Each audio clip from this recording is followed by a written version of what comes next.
లోకేష్ గారు ఒప్పుకోలేదు మేము కాలేజీలు ఎవరికి అమ్మేయట్లేదు, పీపీపీ ద్వారా ఇంకా అందుబాటులోకి వస్తుంది వైద్యం అంటున్నారు. కరెక్టే. ఇప్పుడు సహకార సంఘాలకు సంబంధించినటువంటి చక్కెర పరిశ్రమలు, సహకార సంఘాలకు సంబంధించినటువంటి పాల పరిశ్రమలు, ఆస్తి రైతుల పేరు మీద ఉంది. అది ఎవరిది పెట్టుబడి?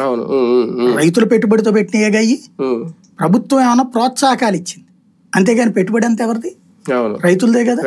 మరి రైతుల పెట్టుబడి వాళ్ళ రైతుల చేతుల్లో ఉందా? కంపెనీలు అట్టాగే ఉన్నాయిగా. యాజమాన్యాలు ఎవరు?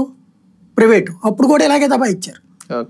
ఆ సంస్థ నడపడం చేత కావట్లేదు కోఆపరేటివ్ సెక్టార్లో, దాని కారణంగా ప్రైవేట్ వాళ్ళకి అప్పు చెప్తున్నాం అని. ప్రైవేట్ వాడు ఆస్తికి యజమాని అయ్యాడు. ఇది నిజం అనుకుందాం, ఓకే పీపీపీ. దెన్ గవర్నమెంట్ కూడా పీపీకి ఇచ్చేయండి, ఇంకా బాగా చేస్తాం. ఇచ్చేయండి గవర్నమెంట్ కూడా పీపీపీకి, ప్రైవేట్ వాళ్ళకి ఇచ్చేయండి. నువ్వేమని చెబుతున్నావు? ప్రభుత్వం కళాశాలలు నిర్వహించలేదు, నిర్వహణ ప్రభుత్వం వల్ల కాదు కాబట్టి ఇస్తున్నావు అంటే నీకు చేత కదా, నువ్వు ఒప్పుకుంటున్నావు. దాన్ని ప్రభుత్వం కూడా ప్రైవేట్కి ఇచ్చే, నీకు చేత కాదు కదా పరిపాలన. ఓ మెడికల్ కాలేజీ నిర్వహించలేనాడు, నువ్వెందుకు ప్రభుత్వం నడపడం? ఇంకా ప్రభుత్వం నడపడం అంటే ఏంటి? ప్రభుత్వ మెడికల్ కళాశాల ప్రభుత్వం నడపడం చేత కదా నీకు. అదేమంటే 195 కోట్లు ఏడాదికి ఖర్చు అవుతుంది అంటే 195 కోట్లు ఏడాదికి ప్రభుత్వం భరించలేదా?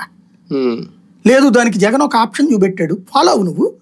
50% సీట్లు అయ్యో యాజమాన్య కోట. ఇప్పుడు యూనివర్సిటీలు ఎట్ట నడుస్తున్నాయి ఏంటి? నేను కట్టా ఫీజులు, యూనివర్సిటీలో పెయిడ్ సీట్స్ ఉన్నాయి వాళ్ళ. ఏది గవర్నమెంట్ యూనివర్సిటీలు పెయిడ్ సీట్ కింద డబ్బులు కట్టాలి. అక్కడ డబ్బులు కడితే ఆ పెయిడ్ సీట్తో వచ్చిన డబ్బులతో యూనివర్సిటీలు నడుస్తున్నాయి.